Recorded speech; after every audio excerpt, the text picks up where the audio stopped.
Japan সম্পর্কে যত অজানা তথ্য। পূর্ব এশিয়ার একটি দ্বীপ রাষ্ট্র হল জাপান। আমরা ছোটবেলা থেকে জেনে আসছি জাপানকে সূর্যের দেশ বলা হয়। ৬,৮৫২টি দ্বীপ নিয়ে গঠিত জাপানের জনসংখ্যা ১২৬ মিলিয়ন। এটি বিশ্বের বৃহত্তম মহানগরীয় অর্থনীতি। জাপানিদের ব্যতিক্রমী ও উন্নত প্রযুক্তির কথা আমরা অনেকেই জানি। বাস্তবে জাপানে এমন সব প্রযুক্তি ব্যবহৃত হয় যা বহু মানুষ ভাবতেও পারবে না। আর এজন্য জাপানকে করেছে অন্য দেশ থেকে আলাদা। প্রিয় দর্শক, জাপান কেন আলাদা সেই কথা জানাবো আজ। জাপানে রয়েছে অভিনব সব পেট্রোল পাম্প। জাপানের বিভিন্ন পেট্রোল পাম্পে ওপর থেকে ঝোলানো পাইপ দেখা যায়। এ ধরনের প্রযুক্তি ব্যবহৃত হয় নিজে পেট্রোল পাম্প ব্যবহারের ক্ষেত্রে। পাইপ হাতে নাগালে পাওয়ার জন্য কারো কষ্ট বা অপেক্ষা করতে হয় না।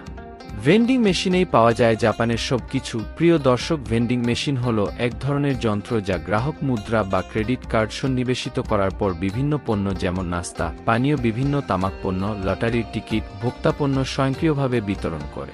জাপানে সেই ভেন্ডিং মেশিনে পানীয় সহ অনেক ধরনের খাবারও পাওয়া যায়, আর এতে ক্রেতাদের বাড়তি ঝামেলাও করতে হয় না।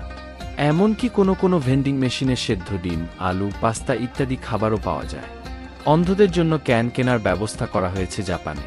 বিভিন্ন পানীয়ের ক্যানের উপর অন্ধদের জন্য ব্রেইল ভাষায় লেখা থাকে।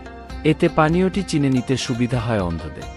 জাপানে মাল্টি ফাংশনাল টয়লেট দেখা যায় অনেক স্থানেই। ব্যবহৃত টয়লেটগুলো সাধারণত শুধু তাদের মূল কাজই নয়, আরও বহু কাজের উপযোগী করে তৈরি করা হয়। বিশেষ করে প্রতিবন্ধী ব্যক্তিদের জন্য বেশ ভালো সুবিধা থাকে টয়লেটগুলোতে। এই টয়লেটগুলোতে স্বয়ংক্রিয়ভাবে পরিষ্কার করার ব্যবস্থা, শীতকালে গরম করার ব্যবস্থাও থাকে। আমরা যখন কোথায় বেড়াতে যাই তখন সাথে কিন্তু ব্যাগ নিতে হয়, আর চেয়ারে বসলে হাতে ব্যাগ রাখতে হয়, অথবা বিভিন্ন স্থানে চেয়ারে বসার সময় ব্যাগ রাখতে অসুবিধার সম্মুখীন হতে হয়। জাপানিরা বহুদিন আগেই এ সমস্যার সমাধান করেছে। জাপানে রয়েছে ব্যাগ রাখার জায়গা সহ চেয়ার। চেয়ারের এক পাশে ব্যাগ রাখার জন্য একটি খাঁজের ব্যবস্থা করেছে জাপানিরা। আমাদের দেশে অনেকে ট্যাক্সিতে ওঠার পর সঠিকভাবে দরজা বন্ধ করতে পারেন না, আবার নামার পরও খোলা দরজার কারণে ভোগান্তি পোহাতে হয় চালকদের। আর জাপানিরা এ সমস্যার সমাধান করেছে স্বয়ংক্রিয় দরজা ব্যবহারের মাধ্যমে। প্রচুর জাপানি ট্যাক্সিতেই স্বয়ংক্রিয় দরজা রয়েছে যা এ ধরনের সমস্যামুক্ত।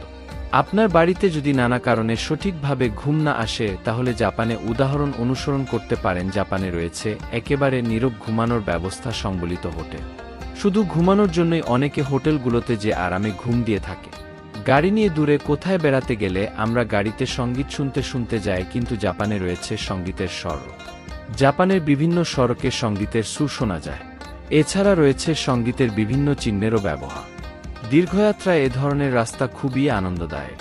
আমাদের এখানে যদি অফিসে কাজ করতে করতে ঘুমিয়ে যান, আর সেই ঘুমিয়ে যাওয়া যদি অফিসে বস দেখে, তাহলে আপনার চাকরি চলে যেতে পারে। কিন্তু জাপানে রয়েছে ভিন্ন নিয়ম। সেখানে দীর্ঘ কর্মঘণ্টার জন্য জাপানিরা প্রায়ই খুব ক্লান্ত হয়ে যায়। আর এ পরিস্থিতি কাটানোর জন্য জাপানিরা ঘুমের বিষয়টিকে অনেকাংশেই স্বাভাবিক করে নিয়েছে। কর্মক্ষেত্রে দায়িত্ব পালনের সময়ও ঘুমিয়ে গেলে জাপানে কোনো দোষ হয় না। এমনকি জাপানে বসের সামনেও ঘুমাতে কেউ লজ্জা পায় না।